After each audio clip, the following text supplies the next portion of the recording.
Good afternoon once again. We are now on our part 2 of the Divine Principle Lecture Series. Pang ilang araw na ba natin ngayon? Pang ilang araw na natin?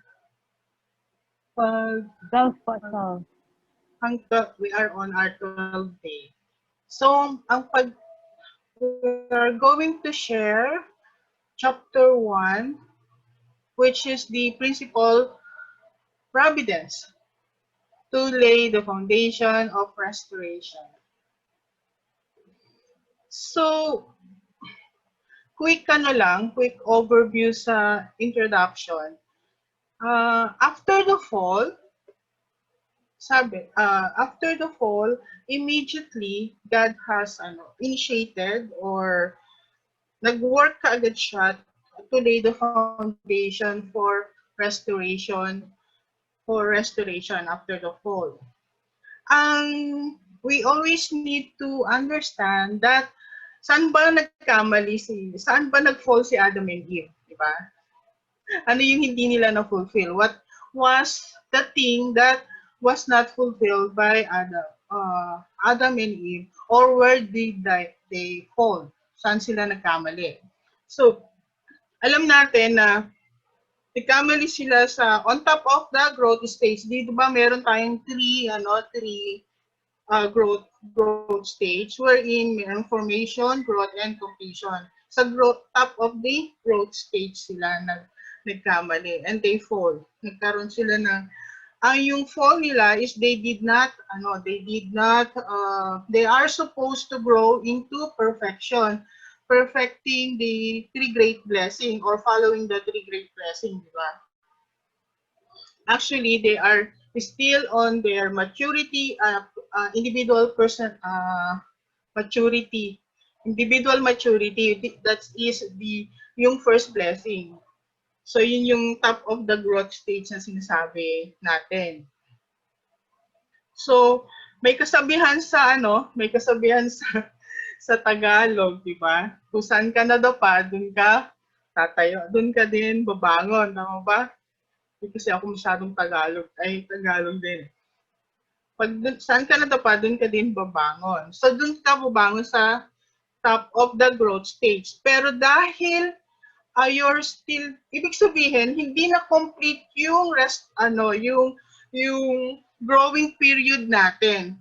Hindi na complete yung perfection ng tao as planned by God. Yun yung palagi natin tatandaan. So after ng fall, nag-fall sila, we need to climb up from yung below formation stage papunta dun sa growth stage.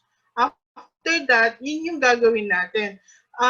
Before we can do that, we need kasi nag-start tayo sa dalawang tao, yung si Adam and Eve, yun yung first human ancestors. So ang palaging titignan ni God is yung first human ancestor, Adam and Eve, should become the model of humanity, di ba?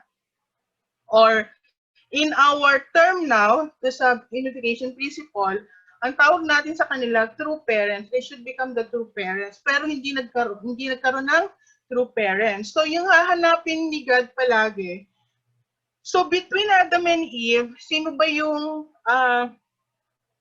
so ang kakailanganin mo ng Messiah or yung the model, siya yung magsiset ng model, which is between Adam and Eve, sino bang mas maliit yung kasalanan? Di ba si Adam? So si Adam yung dapat magiging Messiah yung sa panahon nila. Pero dahil ang naging problema, hindi naman nag-repent si Adam, so kailangan ang gagawin. Kaya nag-initiate si God ng restoration. Siya yung nag-start ng restoration para magkaroon ng salvation.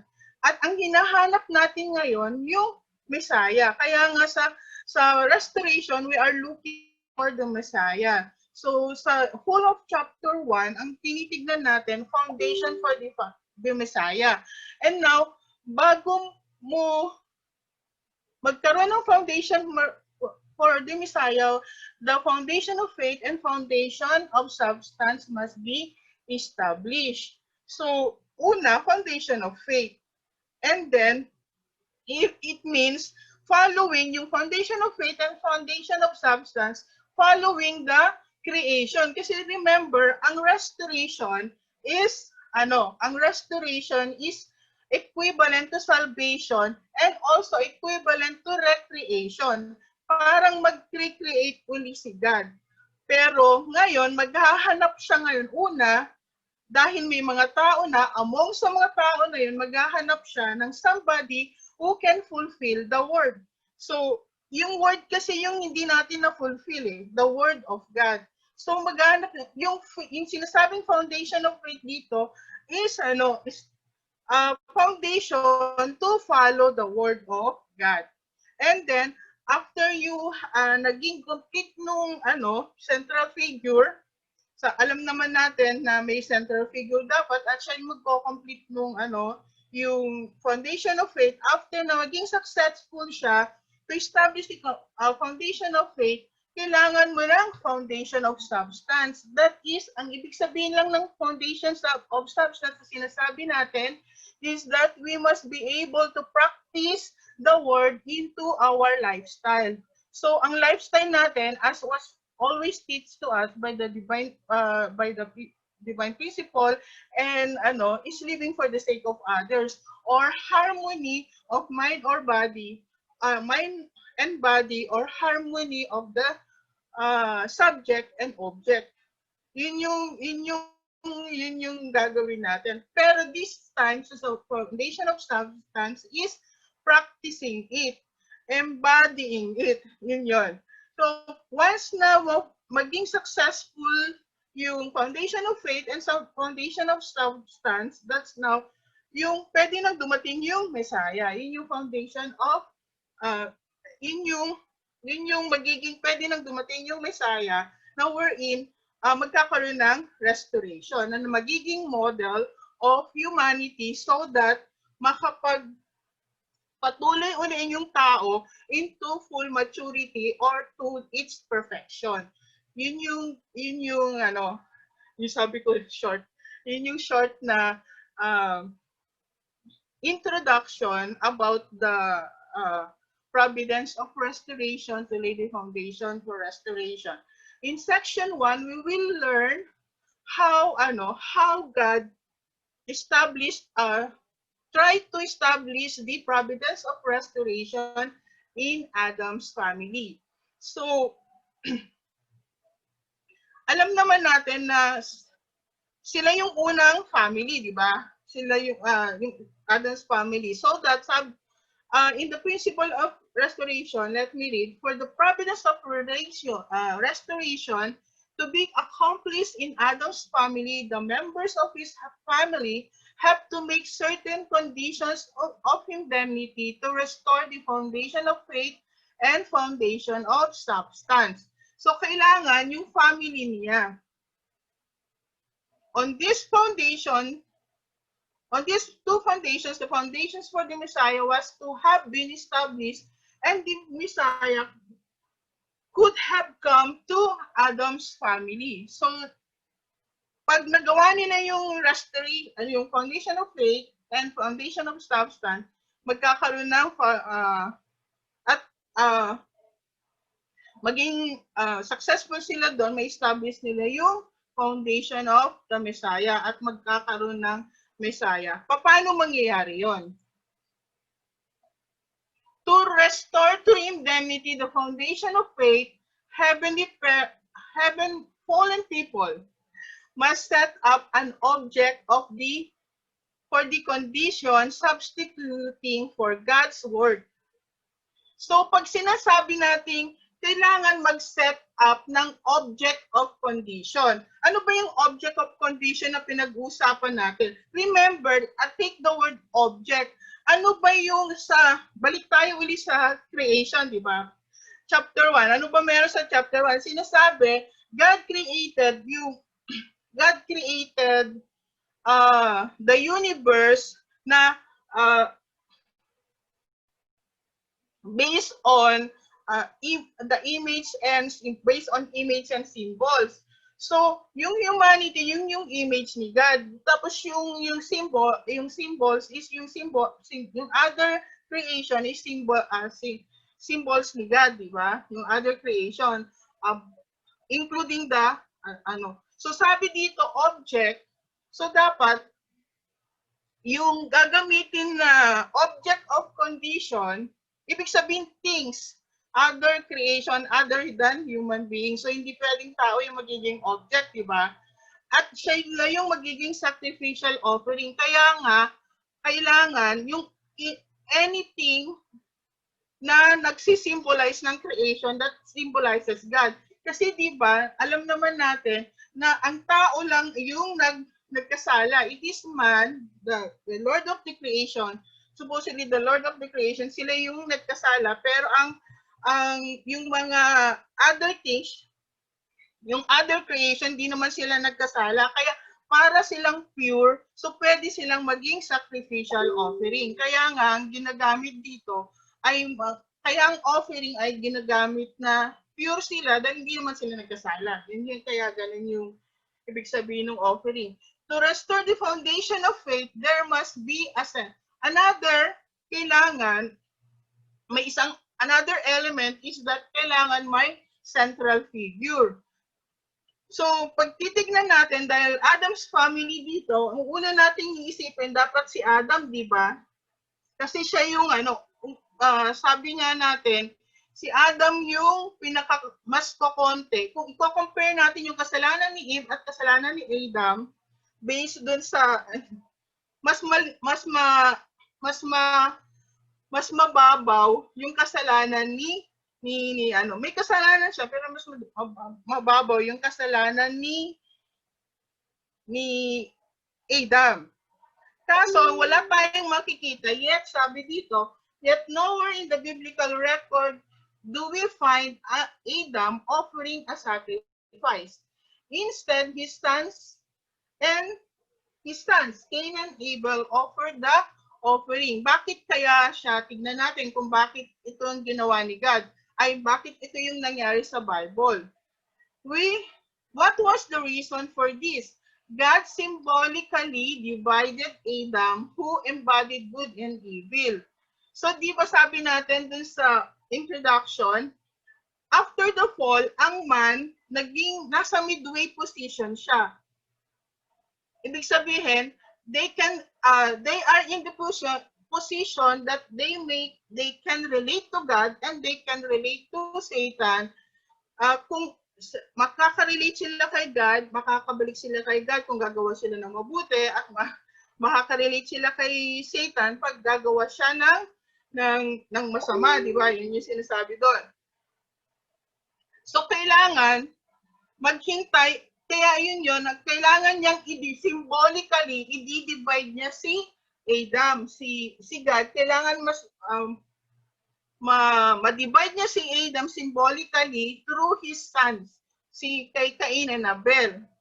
Ang mangyayari, so, by giving him, so sabi dito, God symbolically divided Adam, who embodied both good and evil, by giving him two sons, Abel representing good and Cain representing evil. Bakit kaya si Abel at si Abel yung nagre-represent ng good at si Cain yung nagre-represent ng evil? Kasi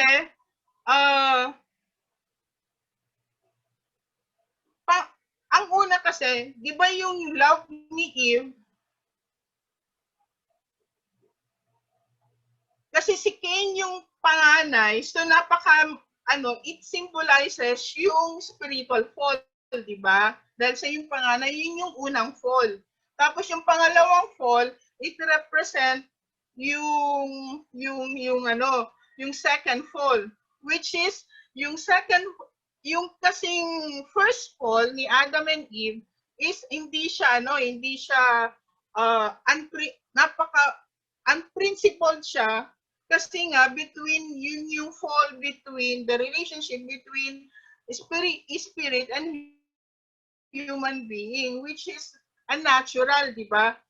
So, mas malaki yung kasalanan nun. So, yung kay, ano naman, ang gusto kasi kaya nagkaroon ng spiritual fall, ng physical fall pala, kasi ang motivation ni Eve doon, nasa exam nyo yon, is to go back to God. So, mas malapit, mas principled yung reason kung bakit nangyari yung second fall, di ba? So, yun yun. Kaya yun yung nag-represent kay Adam, kaya yung si Abel, inirepresent niya yung good. God set them in a position where each dealt with only one master, God or Satan. So, ang master ni Abel is si God, ang master ni Cain is si Satan, and had them offer sacrifices separately. To make the story short, Abel made the offering in a manner acceptable to God. In this way, he successfully laid the foundation of faith. So, di ba pinili ni God na central figure si Abel, tapos siya yung na-lay niya yung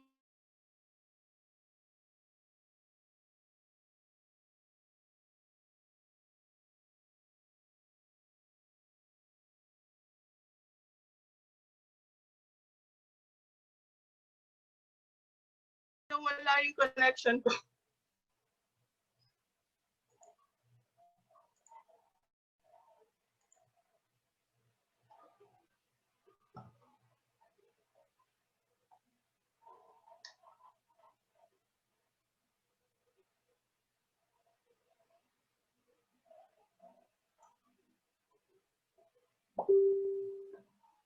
So, balik tayo.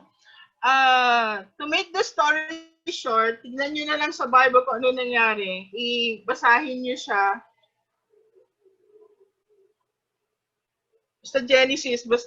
The foundation of faith was laid by Abel. After na ma-fulfill natin yung object of conditions sa foundation of faith, at saka ito yung conditions niya, magkaroon na central figure at saka may object of conditions. So naging successful siya. So ang matitira na lang para magkaroon ng foundation for the Messiah is the foundation of substance. Paano naman gagawin niya yung foundation of substance? God had Cain fulfilled the indemnity condition to remove the fallen nature, God would have gladly accepted his sacrifice. So makikita natin, the foundation of substance would have been laid in Adam's family. We see that when Cain offered these conditions, so nauna, di ba, na nag-offer ng sacrificial offering si Abel at tinanggap yun ni God. Pero nung si Cain na yung offer ng offering, hindi yun tinanggap ni God. Paano natin nalaman na hindi yun tinanggap ni God? Kasi nga, parang ang sinasabi sa Bible is, parang, kasi yung kaya tinanggap ni God, pa-diretso yung usok. Tapos yung kay Cain, hindi siya diretso. Yung usok nung offering niya. So, ibig sabihin, it is interpreted na hindi tinanggap ni God. Kasi ang reason daw dito, bakit hindi tinanggap yung foundation yung offering ni Cain, to remove the fallen nature, a person must make an indemnity condition by taking a course that reverses the process through which human beings initially acquired the fallen nature.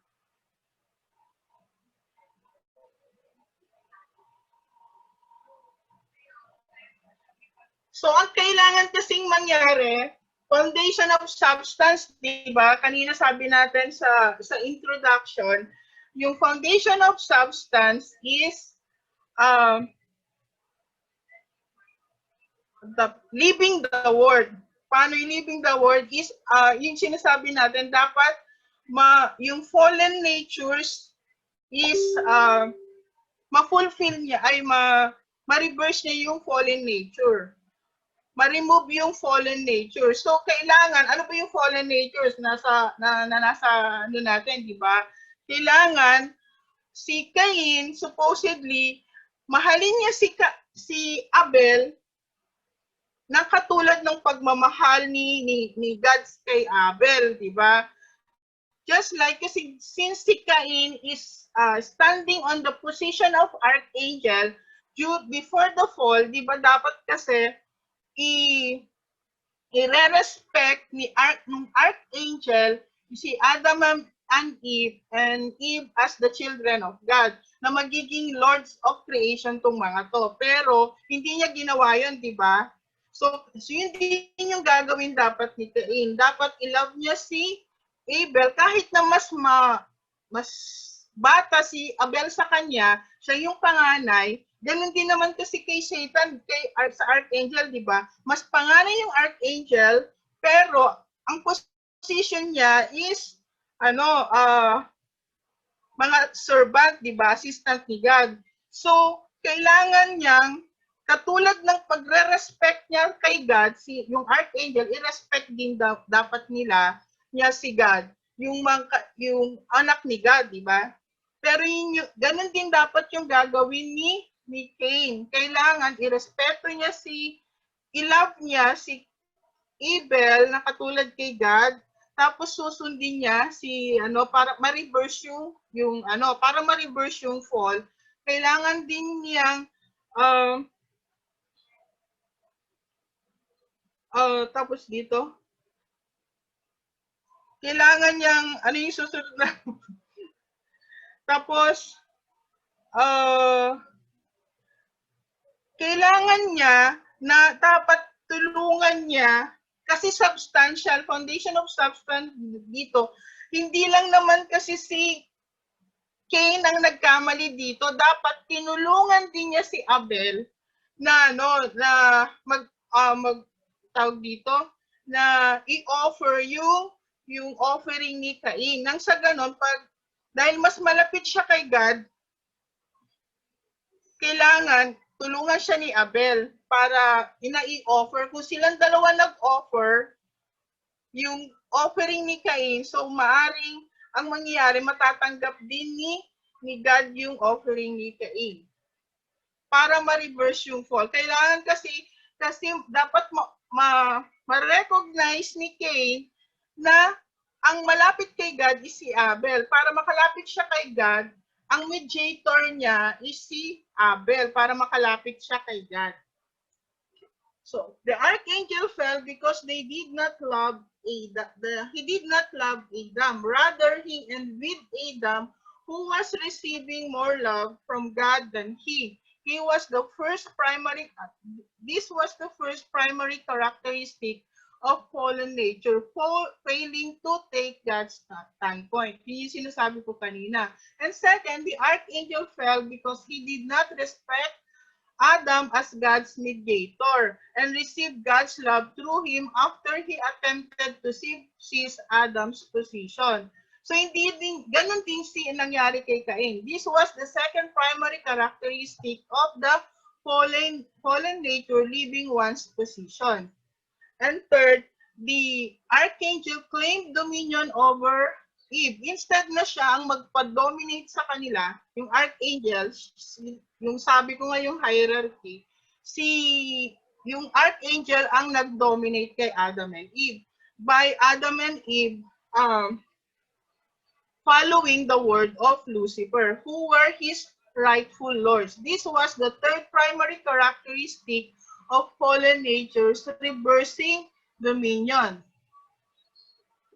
The archangel conveyed to Adam and Eve his will. This was the fourth primary characteristic as the fallen nature multiplying evil, di ba? Nung tinempt ni Eve si Adam, ibig sabihin, nag-multiply siya i-multiply niya na yung criminal act, di ba? To remove this characteristic, the first Cain who stood in the archangel's position should have taken God's standpoint of loving Abel, who stood in Adam's position. Second, Cain should have received God's love through Abel, respecting him as his mediator. So, yun. So, para ito yung una dito, yung first Cain must stood in the act of despotism and loving Cain. Ito yung para ma-reverse yung fallen nature na number 1, di ba? Not loving into God's standpoint. Tapos to reverse yung second and love, respect, to yung second is to reverse yung second, ano to? Second, ano yung second? Fallen characteristic. And yung third, Cain should have obediently submitted to Abel accepting Abel's dominion. Kahit na panganay si Cain, dapat magpasakop siya, di ba?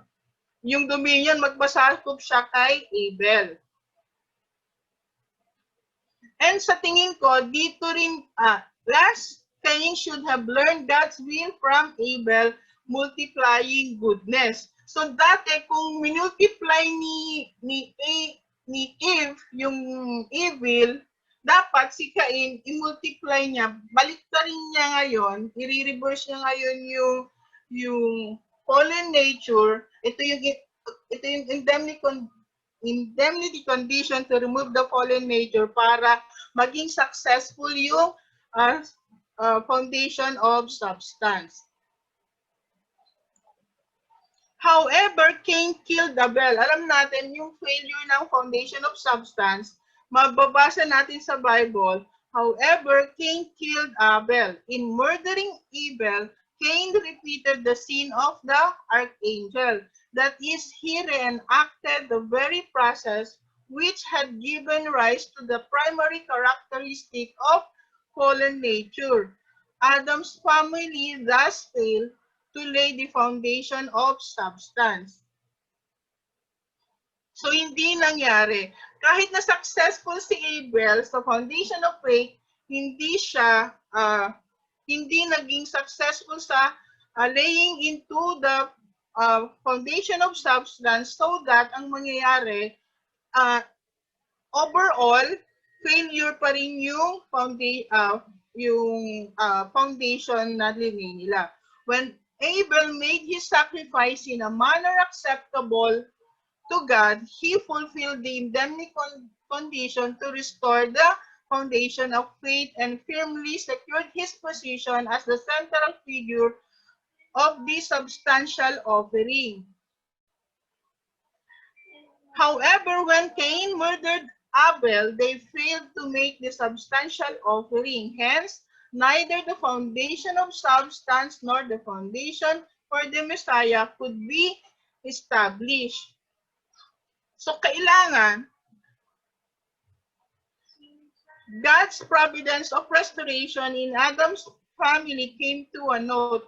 Hindi po pwedeng sa foundation of faith lang ang ma-fulfill mo. Kailangan pareho. Some foundation of substance and foundation of faith and foundation of substance din para maging successful ka. Kaya yung restoration in Adam's family ay naging failure.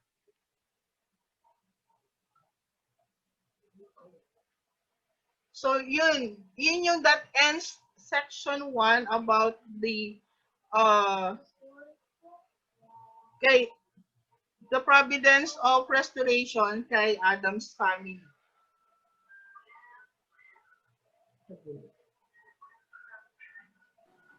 Hindi na ako. Yung iba yung isa pang lecturer yung di-discuss ng section 2 yung providence of restoration in Noah's family. Thank you so much po, Ate Redina. And now, let's move on to Noah's family. Okay, so next lecture naman natin is also a sister, really working hard here in HQ and also now working hard to become another voice of God in UPTA. So, without further ado, let's welcome Ate Monina. Welcome. Siya po yung mag-present ng part 2. Ay, part, section 1, section 2, section 2.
Okay, Ate Monina, okay lang? Okay na. I-wait lang po natin. Okay na. Good Ayan. afternoon once again, brothers and sisters. Ate Grace, naririnig po ba ako? Okay, thank you. So, Tiberia, wait lang. Busis mo, te. Okay. Okay, good afternoon once again, brothers and sisters. My topic for today is all about the providence of restoration of Noah's family. Earlier, we hear about the Abraham's providence of restoration by Ate Relina, diba? So let's continue my discussion for this afternoon. So Cain, Cain killed Abel, thereby preventing the providence of restoration in Adam's family from being accomplished. Nevertheless, God has predestined absolutely the fulfillment of the purpose of creation, and His will remains unchangeable. Diba? Yung si God, na predestined na ni God na ma-fulfill na yung creation na ano niya, parang ginatamasaan at saka hindi na magbabago, parang unchangeable. So, God upon the foundation of the loyal heart, which Abel demonstrated toward heaven, God chose Seth in his place. From among Seth's descendants, God chose Noah's family to substitute for Adam's family and commence a new chapter in his providence. So, 'di ba? God chose Seth's descendants. Pinili ni God yung descendants ni Seth. Then the through kaning sa descendants ni Seth, ang napili niya is yung kay Noah family to substitute the commence a new chapter in his providence. So God judged the world by flood, 'di ba? And God said to Noah, I have determined to make an end of all flesh, for the earth is filled with the violence through them. Behold, I will destroy them with the earth. 'Di ba yun yung ano ni God nga lahat yung flesh, yung linisan niya yung mundo. 'Di ba? Yun yung sinabi niya kay anong tawag yung nagpakita si God kay napakita si God kay Noah. So, Noah's family was responsible to fulfill the indemnity condition to restore the foundation of faith, and then the indemnity condition to restore the foundation of substance. So, they were to restore true indemnity, the foundation for the Messiah, which Adam's family had failed to lay. Di ba sa foundation of, di ba sa providence of restoration of Adam, di ba, because of their failure. So, through this, nga, kay Noah, nga ma-fulfill niya yung foundation for the Messiah, through this, through this foundation. Wait lang. Noah was the central figure to restore the foundation of faith.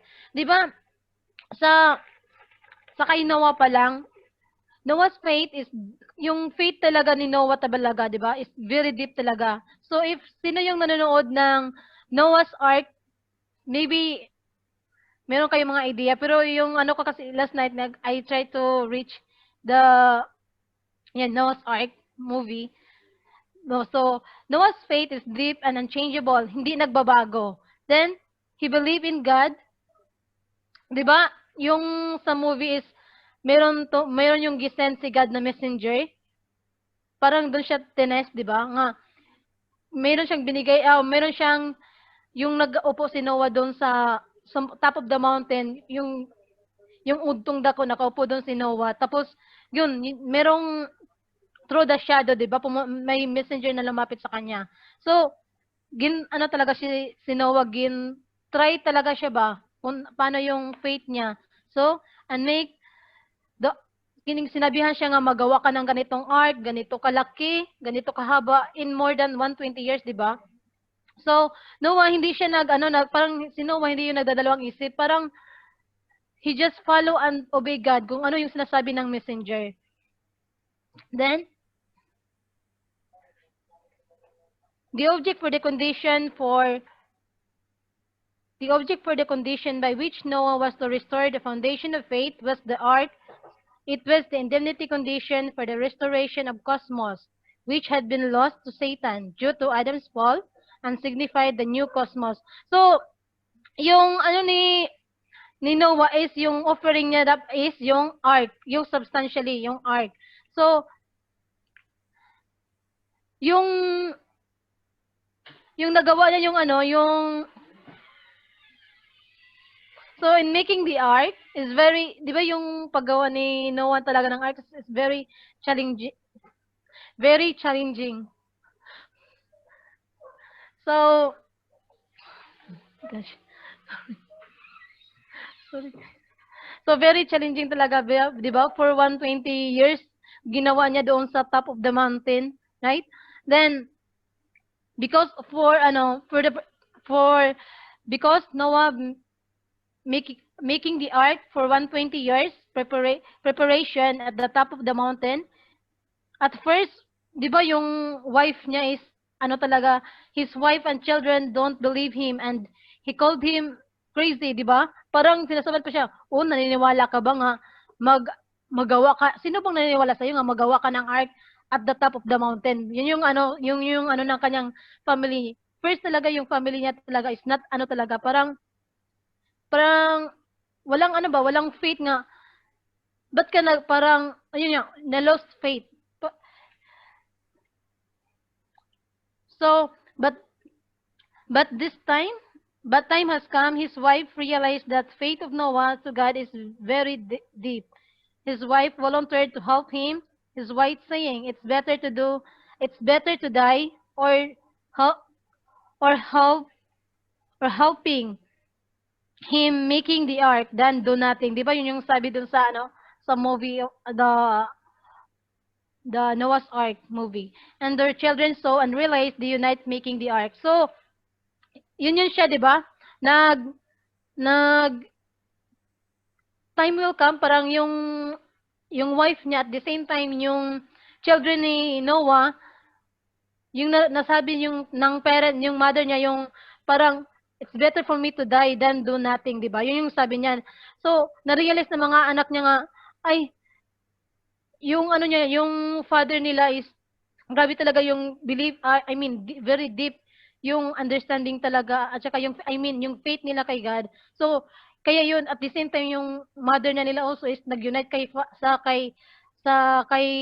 father nila nga si Noah. So, yun yung siya nga, parang nagkaroon din sila ng parang unity nga ma-fulfill yung paggawa ng ark. So after the ark was completed, God judged the world with a flood for 40 days, di ba? Its purpose was to eliminate sinful humanity in order to raise up a family who would relate only with Him. So, after nga, ano nila,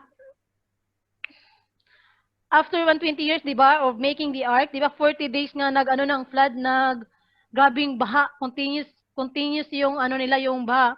Di ba, yung, anong tawag nito, eliminate yung mga sinful humanity, parang na-wash out talaga. At the same time, they separate from good, they separate good from evil, di ba? Nilinisan ni, after 40 days, na-wash out yung mga ano talaga kasi, yung mga makasalanan ng mga tao, di ba? So, yung nakapasok sa ark, yun yung, doon sila nagstay sa, yun yung, parang new cosmos, new world, di bali.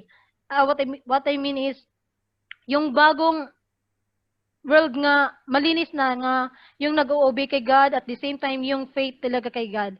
So, yun siya. So, through the 40 days judgment, Noah's family offered the ark in the manner acceptable to God and restored through indemnity the foundation of faith. So, ito yung ano, yung first na offering nila substantially is na-fulfill nila yung na-fulfill nila yung foundation of faith from Noah's family through the making the ark because of their faith, di ba? Very deep yung faith ni Noah talaga to God. Then, the foundation of substance. Upon this foundation, Noah's sons Shem and Ham were then to have stood in the possession of Cain and Abel, respectively, had they then succeeded in the substantial offering by fulfilling the indemnity condition to remove the fallen nature. The world have laid the foundation of substance. So supposedly the two boys of Noah, Shem and Ham, will stand as one in heart with toward his father, di ba?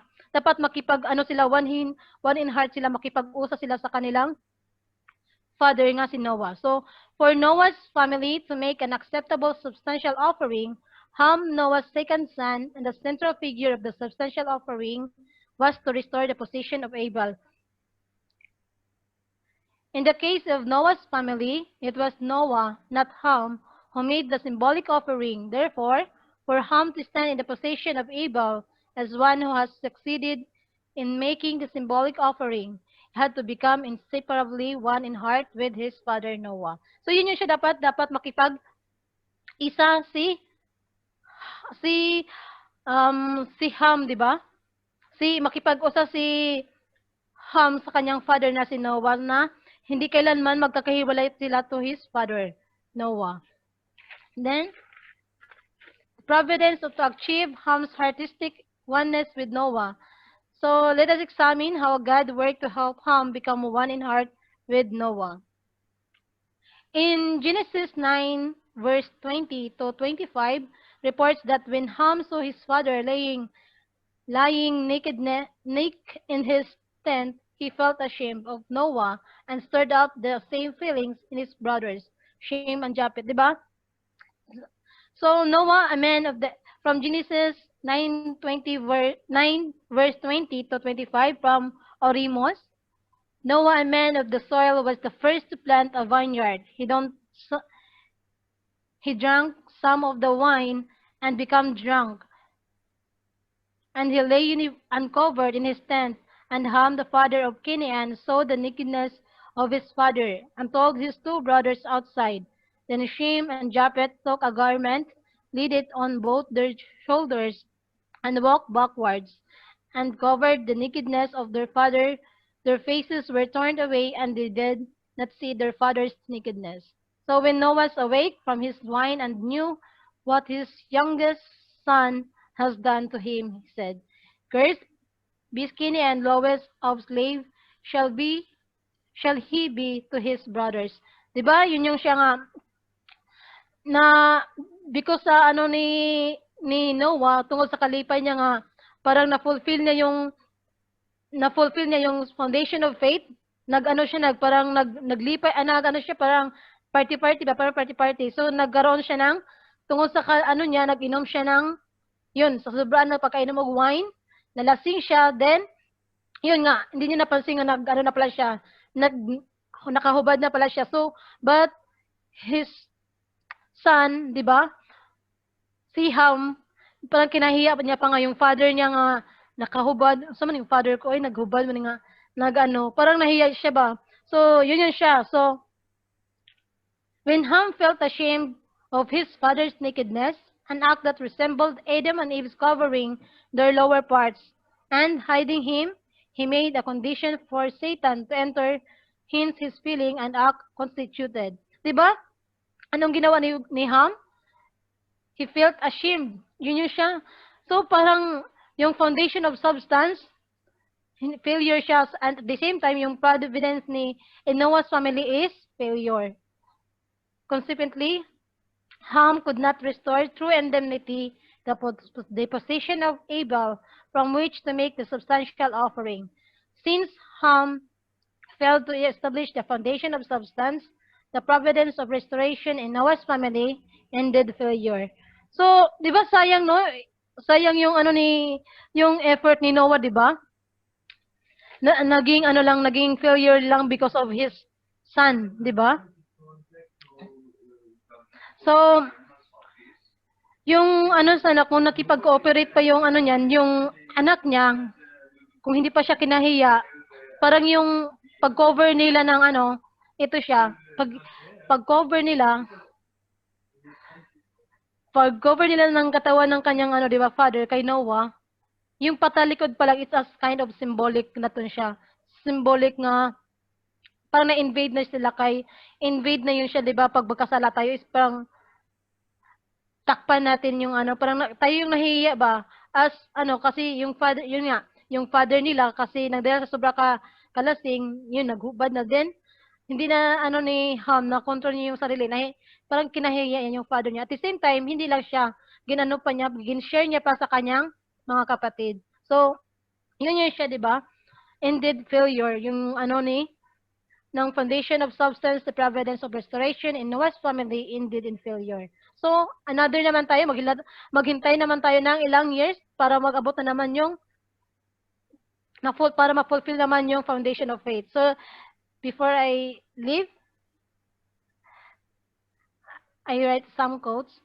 The righteous man walks in his integrity, so his children are blessed after him, from Proverbs 20, verse 7. So, maybe that's all for this afternoon. Thank you so much for listening. Thank you so much, Ate Menina. Now, let's move to the third lecturer for this afternoon. Let's welcome Kuya Herwin.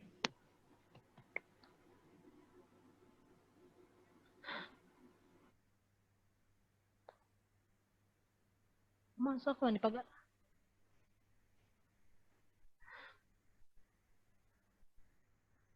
Yes, good afternoon, brothers and sisters. Good afternoon, host and Adelina.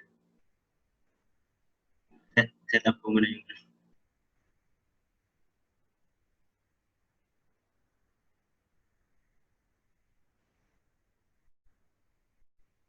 book.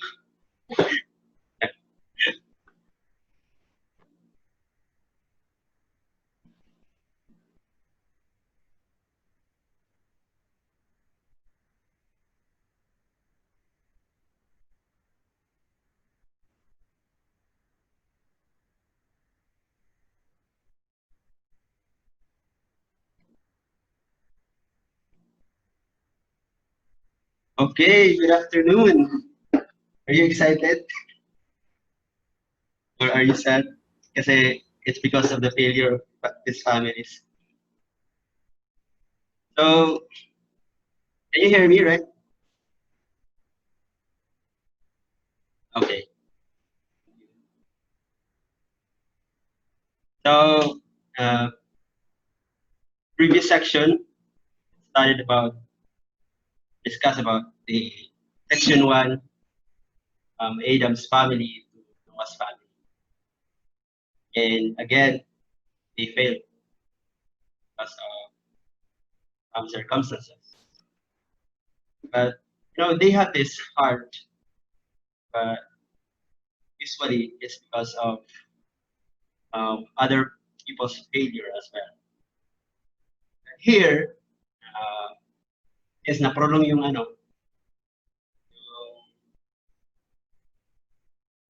sorry na naman.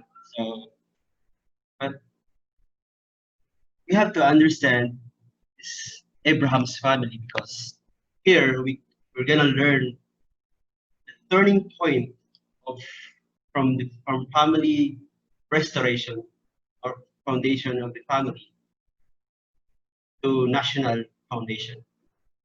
And also we could learn here how God really works. Absolutely His will, but always the fulfillment of His will is conditional. So now let's start. God had absolutely predestined that the purpose of creation would one day be realized. So, without any question, we've learned this one from the part one, predestination, that the will of God is absolute. The will of God is unchanging. So, no matter what, God will restore mankind. And this time, after 10 generations from Noah, around 400 years, God chose Abraham to restore the position of Noah. So around at the age of 75 years old, God instructed Abraham. Abraham received a revelation from God and received this mission from God. Kahit matanda na, God will still choose you if you are really responsible and you're really qualified. Abraham's family was to restore the foundation for the Messiah and receive the Messiah upon that foundation. So again, this family also is laying the foundation to receive the Messiah. And again, there, first we have to lay the foundation of faith and then the foundation of substance. So ito rin yung gagawin ni Abraham. He had to restore through indemnity the foundation of faith. And his sons had to restore through indemnity the foundation of substance. So both Abraham and his sons have this responsibility to restore these two foundations in order to receive the Messiah. But we will know what happened with this one. Abraham was to inherit the mission of Noah, and thus the mission of Noah, mission of Adam. In this capacity, he represented restored Adam. So he is also symbolically representing Adam. So both the position of Adam and Noah, Abraham will going to restore this one. So since first we have to lay the foundation, in laying the foundation for the Messiah, we have to first lay the foundation of faith. And this time, God asked Abraham, Abraham, you have to offer something for me. And then, so God commanded Abraham to offer a dove, a ram, and a heifer. These three sacrifices symbolize the cosmos, which is completed through the three stages of the growing period. The dove represented the promiscuous stage, and the ram, the growth stage, and the heifer, the completion stage. So these are these three offering symbolize a cosmos. So that God, this kasi this offering to God ni Abraham was put on one altar. It's because Abraham, now in the position of Adam, was supposed to restore all at once. So Abraham wanted to restore what had failed of Adam's family and Noah's family in his lifetime, in the lifetime of Abraham. So that is why in-offer ni Abraham sa isang altar ang three offerings. Is in order for him to restore at once the long providence which God had conducted through the three providential generations of Adam represented the formation, Noah represented the growth, and Abraham completion. So this is Abraham already doing this offering in order to lay the foundation of faith. But let us see what happened. There's something happened here. Now we already knew, but I have to recall this one in order for us to realize something and learn from it. Abraham's symbolic offering and its consequences. What happened? So we all know Abraham did not cut the dove in two, as he should have. So the birds of prey came down and divided the sacrifices. Not dividing it meant that he offered what had not been wrested from Satan's position. This mistake had the effect of acknowledging Satan's claim over the sacrifices. So, yun, i-offer ni Abraham yung three offerings na to, dove, ram, and heifer. But the problem is, kinat niya yung heifer, kinat niya yung ram. The problem is the dove. It's very small, right? Hindi na lang sana, ba't hindi pa niya nakat?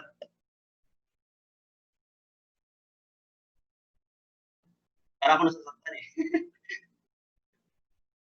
But, yes, through this failure, the symbolic offering, all the conditions God intended to restore through it were lost. So, since nawala yung, hindi na-offer yung dove, fail, so the rest also, since yung dove is from the formation stage, so automatically, the growth stage and the completion stage will fail also. So, that condition, symbolic offering of Abraham were lost. So, ang consequence, Abraham's descendants had to suffer oppression and slavery for 400 years in the land of Egypt. The providence centered on him was prolonged through the three generations, Abraham, Isaac, and Jacob. Because of this failure of Abraham, nagsuffer yung descendants niya for 400 years, and we will know that later. How? After Abraham failed the symbolic offering, God gave him another chance to work with him and commanded him to sacrifice his only son, Isaac, as a burnt offering. So since Abraham failed his first symbolic offering, and God still gave another chance Abraham.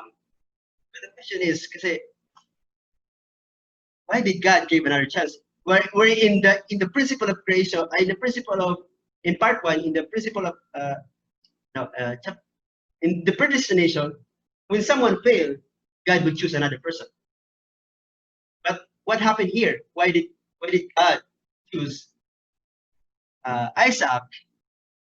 Why did God give him Abraham second chance to restore his failure? We'll know that one. So why God worked with Abraham again? So first, number 3 represents completion. Since the providence to lay the foundation for the Messiah in Abraham's family was the third dispensation. So God's principle required that it concluded this time. So from Adam 1, Noah 2nd, and Abraham 3rd, the third dispensation, God will conclude, or will finish this kind of foundation to receive Messiah. It should be concluded. It is God's principle that in the third attempt, it should be completed. So since Abraham is in the third dispensation, so God can give another chance. And why is it that through his son Isaac? Because second, Satan had attacked both Adam and his son Cain, defining the family over the course of 2 generations. So hence, according to the principle of restoration through indemnity, God could work to take back Abraham and his son Isaac over the course of 2 generations. So when we go back to Adam's family, si Adam, yun nag-fail. And then Cain also was invaded by Satan. So ang humawa kay Cain ay si Satan. So ibig sabihin, two. So it means from in the time of Abraham, God also can work through Isaac.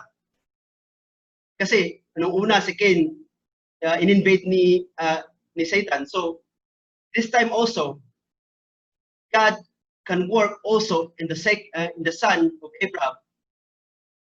Could also take back or could work. God could work through his son Isaac. And then third, even though Abraham failed, God could raise him up and give him another chance to make an offering based on the accumulated merit of Abel's and Noah's faithful heart.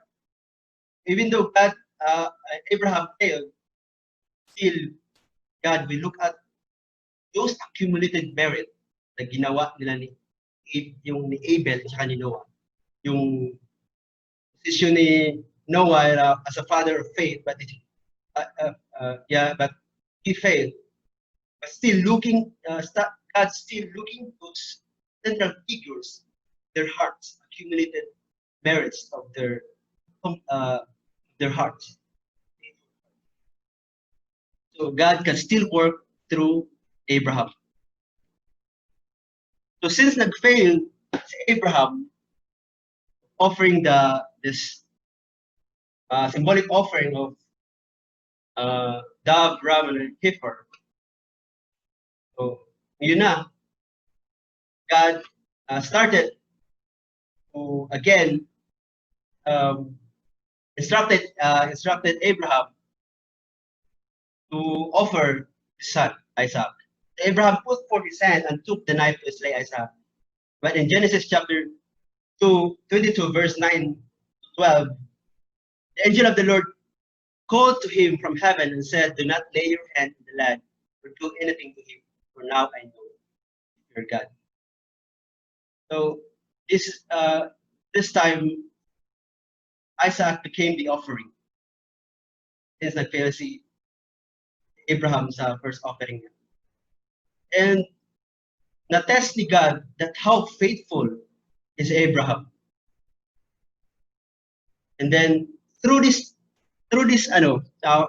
faith of Abraham towards God and Isaac towards Abraham, the foundation of Abraham became the father of faith. And God testified that really Abraham has faith towards him. So Abraham sealed to do what are the consequences of offering of Isaac? Abraham sealed to do God's will, and his resolute actions carried out with absolute faith, obedience, and loyalty lifted him up to the position of already having killed Isaac, therefore completely separated Satan from Isaac. Because Abraham succeeded in his offering of Isaac, the providence of restoration in Abraham's family could be carried on by Isaac. In this way, Isaac had inherited Abraham's mission and made the symbolic offering and restored through the indemnity foundation of faith. So because Abraham succeeded his offering of Isaac, so God can choose another person that could carry Abraham's providence of restoration. So yun, God could really work through Isaac, since Isaac also have this qualification of absolute faith towards his father Abraham. So in this way, Isaac have inherited Abraham's mission, made the symbolic offering, and restored through indemnity the foundation of faith. So the indemnity foundation in Abraham's family has been laid through this Abraham and Isaac.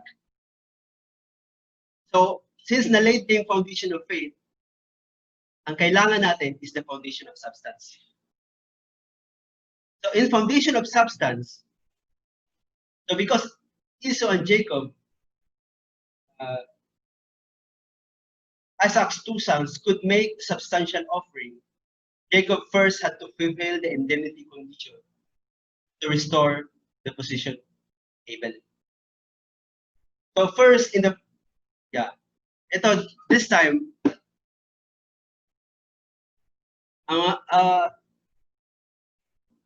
first in the fight to restore the birthright of the eldest son on the individual level, Jacob cleverly obtained it from Esau in exchange for some bread, pottage, like us. So the foundation of substance could be laid only on Esau and Jacob. That when these two, Esau and Jacob, will unite, the foundation of substance will be established. But here, let's see what happened. So, ang gagawin muna ni Jacob is to restore of Abel's position. So para ma-restore niya yung position ni Abel, ang gagawin niya is kukunin niya yung birthright from Esau.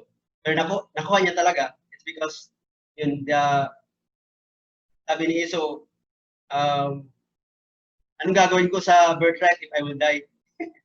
Gutom na ako. So yun, pumayag si Esau na ibigay yung birthright in exchange of some bread and pottage of lentils. We can read that in the Bible. So yung birthright napunta kay Jacob. And the second, Jacob went to Haran, which represented the satanic world. After suffering through 21 years of drudgery, he restored the birthright by gaining family and wealth as his due inheritance. So Jacob went to Haran for 21 years of suffering under his uncle. And then he laid so much foundation, and really he gained family and wealth from there. So, and then third, and also in this second, Isaac also give a blessing before Jacob went to Haran. Isaac give blessing to Jacob. And then the third, Jacob triumphed in wrestling with an angel at the ford of Jabbok, thereby restoring dominion over the angel, substantial struggle. This way, Jacob restored through indemnity the position. Also, Jacob restored the position of Abel by restoring the dominion over the angel, by fighting over the angel at the ford of Jabbok. So since nanalo siya, to restore that foundation. So these three qualifies Jacob to restore the position of Abel. So nasa kanan niya yung position ni Abel. It's because he has this third, ito yung tatlong ginawa niya, the birthright. And then this time, it is the time of Jacob to establish the foundation of substance. So Isaac's son Esau and Jacob had to place in a divided position of Cain and Abel respectively. They were responsible to fulfill the indemnity condition to remove the fallen nature and lay the foundation of substance. By restoring dominion over the angel through his victorious fight with the angel, he received the name Israel, laying the groundwork upon which the chosen people would establish. When Esau opened his arms and affectionately welcomed Jacob as he returned to Canaan, he fulfilled the indemnity condition to remove the fallen nature. So at that time, when Jacob already gained family and wealth, yung mayaman na si Jacob, and then may mga mga servants, then bumalik, it's his time to go back to Canaan. Babalik siya sa family niya. His father Isaac, his family there. And then, so really, Jacob worried actually na kung babalik siya, siguradong papatayin siya ng kapatid niya, Esau. Kasi even before umalis si Jacob sa bahay nila, he's already said that I will kill my brother because what he had done. But since inulungan siya ng mama niya, so Esau couldn't kill Jacob because Jacob was not there anymore. And there, pabalik na, natakot si Jacob, papatayin siya. But this is really a great victory for God. Ito yung inaantay ni God. It's because this time, even though Jacob has wealth, but he really bowed down to Esau. Kahit mas mayaman siya, kahit mas maganda yung buhay niya, but he really bowed down to Esau. Even before na-meet ni Jacob yung family niya, nagpadala na siya ng mga wealth and mga animals to offer before Esau. Before siya dumating, ma-win niya yung heart ni Esau na hindi siya papatayin. But really, Jacob really did a great job.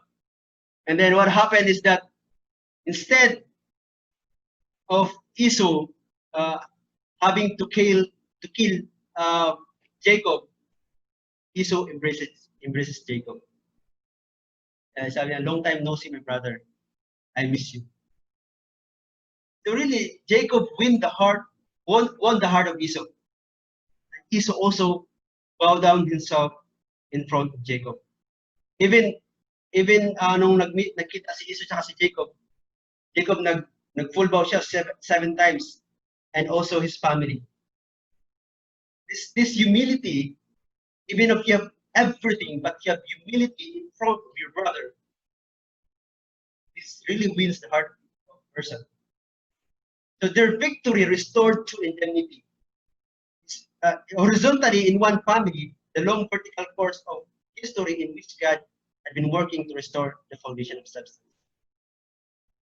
So God was so happy because for such long time, from the time of Adam, only this time that they restored the foundation of faith, the foundation of substance, in order preparation to receive the Messiah.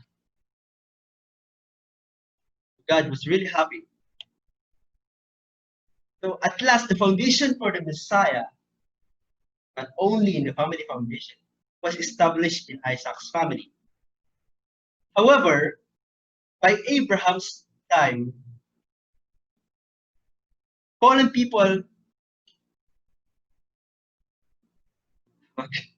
however, by Abraham's time, fallen people had already built up satanic nations, which would easily overpower Abraham's family. Hence, the Messiah could not have safely come on that foundation. And hence, Jacob's family entered Egypt, centering on Joseph, and went through the 400 years of indemnity course, trying to build the national foundation for the Messiah.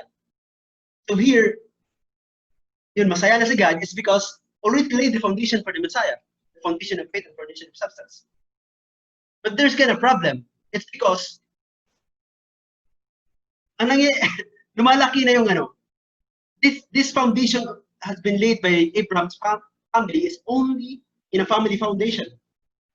But dun tiningnan ni God, ano nangyari sa outside world? If God is working through his family, Satan also working outside. Ay nakita ni God na mas dumarami yung mga taong and fallen people, I mean. So ibig sabihin, although we have laid the foundation to receive the Messiah, but the environment should also be conducive so that the Messiah could come safely. So, naging family foundation parang yung kay God, but yung kay Satan, already national foundation. So it means God has to wait such time, wait another time to lay a national foundation para maging kapareho or mas lalamangan pa ni God yung foundation ni Satan. Kasi kung ipadala ni God yung Messiah, and then yung environment is mas maraming masamang tao, then surely the Messiah will die. Surely they will kill the Messiah. So that's why Jacob's family entered Egypt. It's because yung nangyari, yung symbolic offering ni Abraham, na nag-fail siya, so yung sabi na ni God, they have to suffer for 400 years in Egypt. So, ang ginawa ni Jacob, sinend niya si Joseph papuntang Egypt. And then si Joseph, hindi yung Joseph na ni Mary. Joseph is the son of Jacob's between Rachel. And then, so, sinend ni Jacob si Joseph sa Egypt. It is to para ma-establish yung foundation doon, national foundation for the Messiah. So si Joseph nagiging kind of prime minister, and then so, since naging powerful na si may power na si or higher responsibility na si Joseph doon, so kinuha niya yung family niya. Kinuha niya yung family niya, yung papa niya si Jacob, to go to Egypt. And there, they are laying the national foundation for the Messiah. National foundation para maka-receive in order for them to receive the Messiah in a national foundation. So, yun nga. And here, Jacob's model course subjugates Satan. God regarded Abraham, Isaac, and Jacob as the same person with respect to his will, even though they were three different individuals. Even though they were three different individuals. Accordingly, Jacob's success in the course to subjugate Satan means Isaac's success, and Isaac's success means Abraham's success. Therefore, the providence of restoration centering on Abraham, though it was extended to Isaac and Jacob, came to be regarded in the sight of God as having been accomplished in Abraham's own generation without any prolongation. So the success of Jacob is also the success of Abraham. Success of Isaac and Jacob, or the accomplishment of this Isaac and Jacob, also the accomplishment of Abraham. So even though they are a different person, but they have the same they are the same person in respect to the will of God. So by receiving the name Israel, Jacob laid the groundwork upon which the chosen people would be established. And by fulfilling the indemnity condition to remove the fallen nature, he victoriously completed the model course to subjugate Satan. Moses, Jesus, and even the people of Israel would walk this course after the pattern set Jacob. So this model course na ginawa ni Jacob also be the model course of Moses, Jesus, and us as well in this time. That we have to follow what Jacob have done. They're laying the foundation of foundation of faith and foundation of in order to receive the Messiah. So we have also to follow this one. So through this, we've learned from this story of Abraham's family, providence of restoration in Abraham's family, that even though God's will is absolute, fulfillment always, fulfillment of His will depends on human beings. Kaya kahit nag-fail yung tao, ang history hindi ma-stop, but ma-delay. The problem is, ma-prolong and ma-prolong. And the indemnity is become greater. Mahirap siya, like before. And also, from Jacob, really, this one, we have this absolute faith, absolute obedience, absolute loyalty to God. This is Abraham's family. How much Abraham and this family, Abraham's family, love God. They have this absolute faith, absolute obedience, and loyalty to God. And in the story of Jacob, we learn that in laying the foundation of substance, this is an to indemnity condition to remove our fallen nature. That being a person of humility, whatever our accomplishment, whoever you are, kung sino pa yung kaharap mo, mayaman man o mahirap, or kung sino ka man, mayaman o mahirap, whatever your accomplishment in life, that you have to be humble in front of anyone. That really Jacob bowed down to Esau, and Esau embraced Jacob. That it's like nothing happens. I hope that we could realize this from Adam's family, Noah's family, and Abraham's family. This Abraham's family, God really is happy. And we will know the later discussion, next sections and chapters, that what are the things that need to be laid for in order to receive. Again, gusto ko lang emphasize that this time, only the family foundation. So, God cannot send the Messiah. Kailangan yung foundation dito is national foundation. Since there is a prolongation in history, in order for God to send the Messiah, and people quickly receive the Messiah. And that would be all. Good afternoon.